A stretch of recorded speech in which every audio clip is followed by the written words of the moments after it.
இந்த வீடியோவில் ஒரு இன்ட்ரெஸ்டிங்கான பிஸ்னஸ் தான் நம்ம பார்க்க போகிறோம். அதுவும் நீங்கள் ஒரு மெக்கானிக்கல் இன்ஜினியரிங்காக இருந்தீங்கன்னா இந்த பிஸ்னஸ் உங்களுக்கு ஒரு ஃபெமிலியரான பிஸ்னஸாக தான் இருக்கும். ஆம்னிடெக் இன்ஜினியரிங் ஐபிஓ இந்த கம்பெனி எந்த விதமான பிஸ்னஸ் பண்ணிகிட்டு இருக்காங்க, இந்த ஐபிஓ அப்ளை பண்ணுறதுக்கு முன்னாடி எந்தெந்த ஃபேக்டர்ஸ் எல்லாமே நம்ம வந்து கன்சிடர் பண்ணணும், லிஸ்டிங் கெயினுக்காக என்ன பார்க்கணும், லாங் டேர்ம் இன்வெஸ்ட்மெண்ட்டுக்காக என்ன பார்க்கணும் அப்படின்றத டீட்டெயில்டாக ஒன் பை ஒன்னாக நம்ம தமிழில் பார்க்க போகிறோம்.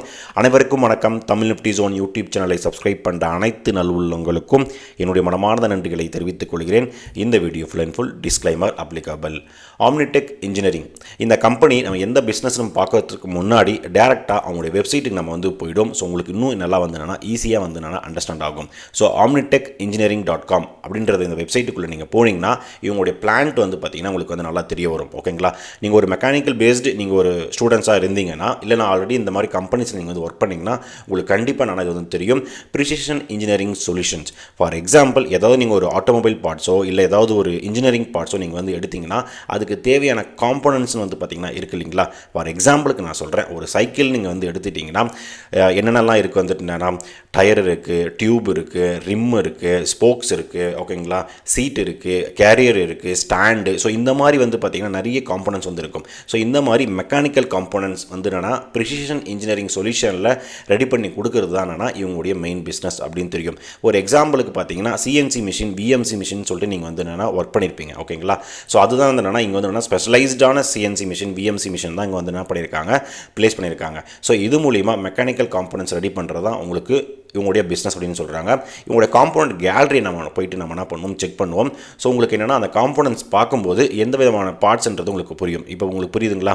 இப்போ என்னென்னா காம்போனன்ட்ஸ் கேலரி அப்படின்றத நான் கொடுத்துருக்கேன். ஸோ இதுதான் என்னென்னா அந்த காம்போனன்ட்ஸ். ஃபார் எக்ஸாம்பிள், அந்த எந்த ஒரு இன்ஜினியரிங் சொல்யூஷன் எடுக்கும்போது அந்த கியர் ஷாஃப்ட்னு சொல்லிட்டு இருக்கும். அந்த ஷாஃப்ட் வந்து என்னென்னா இதில் வந்து என்ன இருக்குது, பிஸ்டன் ரிங்ஸ் வந்து என்ன இருக்குது, பிஸ்டன்ஸு. ஸோ இந்த மாதிரி திங்ஸ் எல்லாமே என்னென்னா ரெடி பண்ணுறது தான் இவங்களுடைய மெயின் பிஸ்னஸ். ஓகேங்களா, ஓகே, புரியுது. இப்போ நம்ம என்ன பண்ணுறோம், திருப்பி வந்து ஹோம் பேஜுக்கு நம்ம என்ன பண்ணுவோம், போயிடுவோம். ஓகேங்களா, இப்போது இவங்களுடைய திங்ஸ் இல்லைனா என்னென்ன இருக்குன்றதை நம்ம பார்ப்போம். ஸோ ப்ரிசிஷன் மிஷினிங் சர்வீசஸில் வந்து இவங்களுடைய machine capability, quality testing and inspection, அதுக்கப்புறம் இவங்களுடைய raw materials, treatment, product development, இது எல்லாம் நீங்கள் தெரிஞ்சுக்கணுன்னா இது உள்ளே போயிட்டு நீங்கள் என்ன பண்ணலாம், இன்னும் நல்லா டீட்டெயில்டாக வந்து நான் தெரிஞ்சுக்கலாம். ஸோ இங்கே எந்தெந்த இடத்துலலாம் வந்து இவங்க பெருசாக வந்து ஒர்க் பண்ணுறாங்க அப்படின்னு பார்க்கும்போது எனர்ஜி செக்டாரில் இருக்கிற அந்த காம்பனன்ட்ஸ் வந்து ரெடி பண்ணி கொடுக்குறது, மோஷன் கண்ட்ரோல் அண்ட் ஆட்டோமேஷன். அதாவது நீங்கள் ஒரு ஆட்டோமொபைல் இண்டஸ்ட்ரியில் நீங்கள் ஒர்க் பண்ணிங்கன்னா நிறைய இந்த ஆட்டோமேஷன், ரோபோட்டிக்ஸ்லாம் நீங்கள் வந்து நிறையவே பார்த்துருப்பீங்க. ஸோ அதுக்கு தேவையான ப்ரிசிஷனான காம்போனன்ட்ஸ் ரெடி பண்ணி கொடுக்குறது. இப்போ வந்து பார்த்திங்கன்னா இண்டஸ்ட்ரியல் எக்யூப்மெண்ட் சிஸ்டம், இப்போ வந்து என்னென்னா யூரோப்பியன் சிஸ்டம், இந்த மாதிரி நிறைய இண்டஸ்ட்ரியல் எக்யூப்மெண்ட் சிஸ்டத்துக்கு தேவையான காம்போனன்ட்ஸ் வந்து ரெடி பண்ணி கொடுக்குறது. Metal forming and other diverse இண்டஸ்ட்ரீஸில் தேவையான காம்போனன்ட்ஸ் ரெடி பண்ணி கொடுக்குறது தான் இவங்களுடைய மெயின் பிஸ்னஸ் அப்படின்றதையும் சொல்ல வராங்க. ஸோ இதில் நீங்கள் போனீங்கன்னா உங்களுக்கு நல்லா டீட்டெயிலாகவே என்னென்னா உங்களுக்கு வந்து தெரிய வரும். இப்போ நம்ம என்ன பண்ணணும், இங்கே ரெடி பண்ணி வச்சுருக்க இந்த இடத்துக்கு வருவோம். ஓகேங்களா, ஸோ நம்ம இப்போ அந்த வெப்சைட்டில் நம்ம பார்த்த மாதிரி என்னென்னா அந்த மெக்கானிக்கல் காம்போனன்ட்ஸ், இண்டஸ்ட்ரியல் சொல்யூஷன்ஸ் வந்து கொடுக்கறது தான் இவங்களுடைய மெயின் பிஸ்னஸ். அதுக்கு தேவையான manufacturing process, engineering solution ready பண்ணுறது தான் இவங்களுடைய திங். ஓகேங்களா, ஸோ இவங்ககிட்ட எக்ஸ்பர்டைஸ்னு வந்து பார்க்கும்போது என்னன்னா இவங்களே வந்து என்னென்னா மெக்கானிக்கல் டிசைனும் வந்து பண்ணுவாங்க, ஃபேப்ரிகேஷன் அசம்பிளி ப்ராசஸும் பண்ணுவாங்க, இன்டகிரேஷன் ஆஃப் ஹை பர்ஃபார்மன்ஸ் எக்யூப்மெண்ட்ஸும் இவங்க என்ன பண்ணுவாங்க, எப்படி அதை மேட் பண்ணணும், எப்படி அதை வந்து என்னென்னா இன்டகிரேட் பண்ணணும் அப்படின்றதையும் இவங்ககிட்ட எக்ஸ்பெக்டேஷன் வந்து இருக்காங்க. நிறைய செக்டார்ஸ் வந்து நம்ம பார்த்துருந்தோம். Automotive sector, aerospace sector, pharmaceutical, food processing, general manufacturing, இந்த மாதிரி நிறைய விதமான செக்டார்ஸ்லையும் இவங்க வந்து இந்த பிஸ்னஸ் வந்து எடுத்து பண்ணிகிட்டு இருக்காங்க. ஓகேங்களா, இப்போது இவங்களுடைய ப்ராடக்ட் ஆஃபரிங்ஸ் அப்படின்றத பார்க்கும்போது நம்ம பார்த்துருந்தோம் energy, motion control and automation, industrial equipment system, இந்த மாதிரி நிறைய வந்து என்னென்னா இருக்குது. இவங்ககிட்ட 3 மேனுஃபேக்சரிங் ஃபெசிலிட்டிஸ் வந்து பார்த்திங்கன்னா இருக்குது. அதாவது மெட்டோடா, செப்பேரா, படவாலா அண்ட் ராஜ்கோட், இது எல்லாமே என்னென்னா குஜராத்தில் இந்த இடத்துல வந்து பார்த்திங்கன்னா இவங்களுடைய மேனுஃபேக்சரிங் ஃபெசிலிட்டிஸ் வந்து என்னென்னா இருக்குது. செப்டம்பர் 30, 2025 ஸ்டேட்டஸ் படி இந்த கம்பெனியில் 1807 பெர்மனன்ட் எம்ப்ளாயிஸ் வந்து பார்த்திங்கன்னா ஒர்க் பண்ணிகிட்டு இருக்காங்க. ஆல்ரெடி நம்ம வந்து அந்த வெப்சைட்லேயே வந்து பார்த்துருந்தோம் என்னென்ன மிஷின்ஸ்லாம் இருக்குதுன்னு சொல்லிட்டு. So computer numerical control, CNC machine, PMC machine, அதாவது vertical machining centres, TMC machine, turn mill centres machines and sliding head stock machines. So இந்த மாதிரி மிஷின்ஸை வச்சு தான் இந்த விதமான காம்பனன்ட்ஸ் எல்லாமே அவங்க வந்து மேக் பண்ணிகிட்ருக்காங்க. இப்போ உங்களுக்கு ஒரு ஷார்ட் அண்ட் ஸ்வீட்டாக இந்த கம்பெனி எந்த விதமான பிஸ்னஸ் பண்ணுறாங்க அப்படின்றதுனால உங்களுக்கு ஈஸியாக வந்து அண்டர்ஸ்டாண்ட் ஆகிருக்கும். அடுத்த இன்ஃபர்மேஷன் பார்க்குறதுக்கு முன்னாடி நம்ம யூடியூப் சேனலில் ஐபிஓ ட்ரைனிங் வந்து ஸ்பெசிஃபிக்காக வந்து எடுத்துகிட்ருக்கோம். சப்போஸ் நீங்கள் ஒரு ஸ்டாக் மார்க்கெட்டுக்கு ஒரு பிகினராக நீங்கள் வந்து இருக்கீங்க, ஐபிஓ பற்றின ஃபுல் டீட்டெயிலான ரிவ்யூ எனக்கு ஒரு 0 to 100 வந்து நானே எப்படி இண்டிவிஜுவலாக வந்து செக் பண்ணணும் அப்படின்னு நீங்கள் நினச்சிங்க அப்படின்னா இந்த கூகுள் ஃபார்முடைய லிங்க் இந்த வீடியோவோட டிஸ்கிரிப்ஷனில் நான் கொடுத்துருக்கேன். அதில் அப்ளை பண்ணுங்கள். ஃபர்தராக உங்களை வந்து டிஸ்கஸ் பண்ணலாம் கிளாஸ் வந்து எப்படி பண்ணணும் அப்படின்னு சொல்லிட்டு. ஓகேங்களா? ஸோ ஆம்னிடெக் இன்ஜினியரிங் ஐபிஓட கோர் டாபிக் ஐபிஓ எந்தெந்த டேட்ஸ் எப்படிலான்றதை செக் பண்ண போகிறோம். ஐபிஓ டேட் பார்க்கும்போது 25 பிப்ரவரியிலிருந்து 27 பிப்ரவரி 3 நாட்கள் இந்த ஐபிஓ வந்து நீங்கள் வந்து ரைஸ் பண்ணலாம். ஃபேஸ் வேல்யூவாக ₹5 பர் ஷேரில் வந்து இவங்க வந்து வராங்க. ப்ரைஸ் பேண்டுன்னு பார்க்கும்போது ₹216 ₹227 புக் பில்டிங் ஐபிஓவில் இவங்க வந்து வராங்க.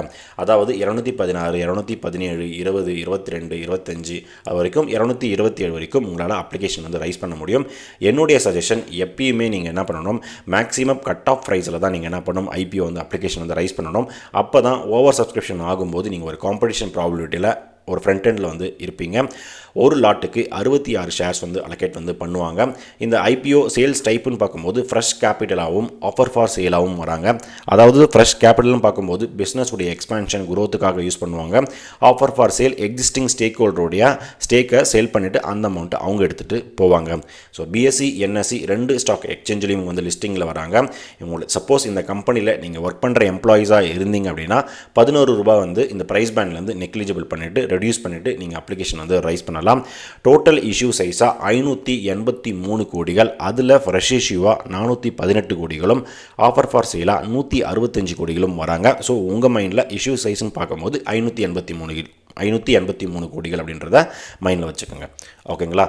ஸோ இந்த ஐபிஓ ஃப்ரேம் ஒர்க் அப்படின்னு நம்ம வந்து பார்க்கும்போது ஐபிஓ ஓப்பன் டேட் வந்து 25, 27 அப்படின்றத பார்த்துருந்தோம். அலாட்மெண்ட்டு மார்ச் 2 லேட் நைட்டு உங்களுக்கு வந்து என்னென்னா தெரிய வரும். சப்போஸ் உங்களுக்கு அலாட்மெண்ட்லாம் வந்து ஃப்ரீக்வெண்ட்டாக தெரிஞ்சுக்கணும்னு நீங்கள் நினச்சிங்கன்னா என்னுடைய டெலகிராம் பேஜ் இந்த வீடியோட டிஸ்கிரிப்ஷனில் நான் வந்து கொடுத்துருக்கேன். அதில் ஜாயின் பண்ணிக்கோங்க. Allotment date, refund date, so எல்லா டீட்டெயில்ஸும் நான் உங்களுக்கு வந்துட்டு ஃபர்தராக வந்து இந்த டெலகிராமில் வந்து அப்டேட் பண்ணிகிட்டே இருப்பேன். உங்களுக்கு அலாட்மெண்ட் நடந்தது அப்படின்ற பட்சத்தில் மார்ச் 4 அன்னைக்கு ஷேர்ஸ் வந்து டிமார்ட் அக்கௌண்ட்டுக்கும், அலாட்மெண்ட் நடக்கலை அப்படின்ற பட்சத்தில் அமௌண்ட் வந்து உங்கள் அக்கௌண்ட்டில் என்ன பண்ணுவாங்க, ரீஃபண்ட் வந்து அதாவது அன்ஃப்ரீஸ் வந்து பண்ணிவிடுவாங்க. ஃபைனலாக இந்த கம்பெனி மார்ச் 5 காலையில் 10 மணிக்கு ஸ்டாக் மார்க்கெட்டில் இவங்க லிஸ்டிங்கில் வராங்க.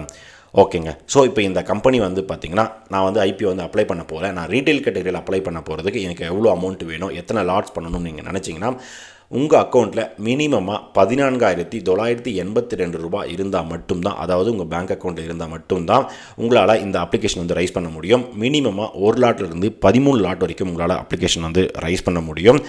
ஸ்மால் சென்னை கேட்டகரியிலேருந்து 14லேருந்து 66 லாட் வரைக்கும், பிக் சென்னை கேட்டகரி 67 லாட்லேருந்து உங்களால் அப்ளிகேஷன் வந்து ரைஸ் பண்ண முடியும். ஓகேங்களா? ஸோ இப்போ இந்த 583 கேட்டகரி QIB குவாலிஃபைடு இன்ஸ்டியூஷன் அவங்களுக்கு வந்து பார்த்திங்கன்னா 50% வந்து அலோகேஷன் பண்ணியிருக்காங்க. ரீட்டைல் கேட்டகரிக்கு 35% வந்து அலோகேஷன் பண்ணியிருக்காங்க. NIAக்கு 15%, நம்ம ரீட்டைல் கேட்டகரிக்கு 35% அலோகேஷன் ஒரு டீசெண்டான அலோகேஷன்றதே தெரிய வருது. ஓகேங்களா? நீங்கள் ஒரு லாங் டேர்ம் இன்வெஸ்ட்மெண்ட்டாக நீங்கள் வந்து இருந்தீங்க அப்படின்னு வந்து பார்த்திங்கன்னா கண்டிப்பாக இந்த KPI வந்து நீங்கள் வந்து செக் பண்ணி ஆகணும். இந்த KPI எந்த அளவுக்கு இருக்குன்றதை பொறுத்து தான் நீங்கள் வந்து ஒரு லாங் டேர்ம் வைக்கிறீங்க போகிறீங்களா அப்படின்றத என்ன பண்ணணும் டிசைட் பண்ணணுன்றதும் என்னுடைய சஜஷனாக வந்து பார்த்திங்கன்னா இருக்குது. So return on equity 12%, return on capital employed 9%, debt by equity கடன்கள் இவங்களுக்கு அதிகமாக இருக்குன்றது நல்லாவே தெரிய வருது. 1.65 வந்து என்னென்னா இருக்குது. Return on net worth 11.9%, profit after tax margin 11.7%, EBITDA margin 30.72%, price to book value பார்த்திங்கன்னா 11.45 அப்படின்றது வந்து பார்த்திங்கன்னா இருக்குது.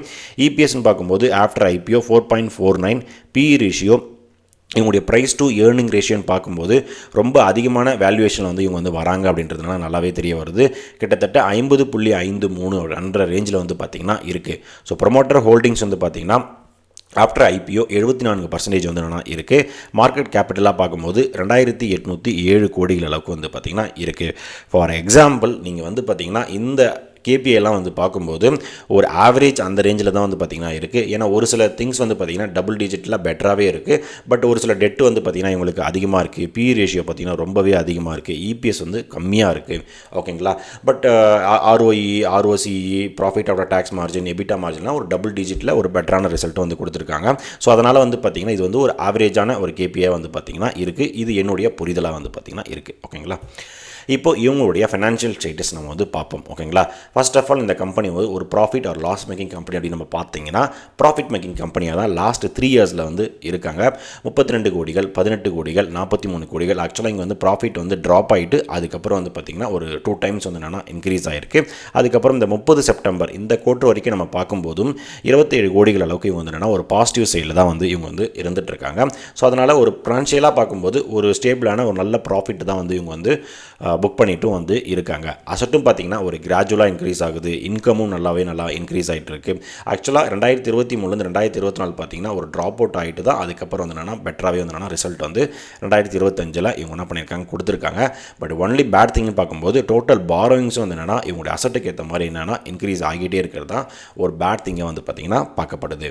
ஓகேங்களா. சரி, ஓகேங்க. ஸோ இப்போ வந்து பார்த்திங்கன்னா நம்ம கேபிஐ பார்த்துட்டோம், ஃபினான்ஷியல் திங்ஸ் லாங் டேர்ம் பார்க்குறதுக்குலாம் என்னன்றதை பார்த்துட்டோம். ஒரு ஷார்ட் டேர்முக்கு உங்களுக்கு வந்து ஒரு லிஸ்டிங் கெயின் உங்களுக்கு வரணும் அப்படின்னு நீங்கள் நினச்சிங்கன்னா கண்டிப்பாக இந்த கிரே மார்க்கெட் ப்ரீமியம் நீங்கள் என்ன பண்ணணும், செக் பண்ணணும். ஸோ கிரே மார்க்கெட் ப்ரீமியம் இன்றைக்கி டேட்டில் வந்து பார்த்திங்கன்னா 7% வந்து என்னென்னா பாசிட்டிவ் சைடில் ரன் ஆகிட்டுருக்கு. இது வந்து என்னென்னா இன்றைக்கான ஸ்டேட்டஸ் தான். இப்போ 7% வரும்போது ஒரு 15,000 ரூபாய் ஒரு ஐபிஓ அப்ளிகேஷன்னா 7% உங்களுக்கு எவ்வளோ வரும்? கிட்டத்தட்ட ஒரு 800 ரூபாயிலேருந்து ஒரு 900 ரூபாய் அந்த ரேஞ்ச் ஆவரேஜில் தான் உங்களுக்கு வந்து பார்த்திங்கன்னா வரும். பட் இது மார்க்கெட்டை பொறுத்தும் இந்த கம்பெனியோட டிமாண்டை பொறுத்தும் ப்ளஸ் இந்த ஐபிஓட டிமாண்டை பொறுத்தும் அப் அண்ட் டவுன் வந்து பார்த்திங்கன்னா நடந்துட்டு தான் இருக்கும். நீங்கள் ஐபிஓ அப்ளை பண்ணும்போது இந்த ஐபிஓட கிரே மார்க்கெட் ப்ரீமியம் எந்த அளவுக்கு இருக்குது அப்படின்றத செக் பண்ணிவிட்டு அதுக்கப்புறம் இந்த ஐபிஓட அப்ளிகேஷன் வந்து ஷார்ட் டேர்முக்கு நீங்கள் என்ன பண்ணலாம், ரைஸ் பண்ணலாம். பட் இருந்தாலும் உங்களுக்கு வந்து ஒரு கிரே மார்க்கெட் ப்ரீமியம் நீங்கள் தெரிஞ்சுக்கணும்னு நீங்கள் நினச்சிங்கன்னா கமெண்ட் செக்ஷனில் கிரே மார்க்கெட் ப்ரீமியம் டுடே அப்படின்றத என்ன பண்ணுங்கள், கமெண்ட் பண்ணுங்கள். நான் வித்தின் ஒரு 1 or 2 ஹவர்ஸில் நான் என்ன பண்ணுவேன், செக் பண்ணிவிட்டு நான் உங்களுக்கு வந்து அப்டேட் வந்து பண்ணுவேன். ஸோ இதுதான் இந்த ஐபிஓட நான் கலெக்ஷன் பண்ண டேட்டா. கண்டிப்பாக இந்த டேட்டா வந்து உங்களுக்கு ஒரு யூஸ்ஃபுல்லான இன்ஃபர்மேஷனாக வந்து இருக்கும். பட் இது உங்கள் சைடில் ஒரு தடவை செக் பண்ணிவிட்டு அனலைஸ் பண்ணிட்டு உங்கள் டிசிஷன் வந்து நீங்கள் என்ன பண்ணுங்கள், எடுங்க. ஸோ இது வரைக்கும் எனக்கு சப்ஸ்கிரைப் பண்ணிவிட்டு சப்போர்ட் பண்ணிகிட்ருக்க அனைத்து நண்பர்களுக்கும் நன்றி நண்பர்களே.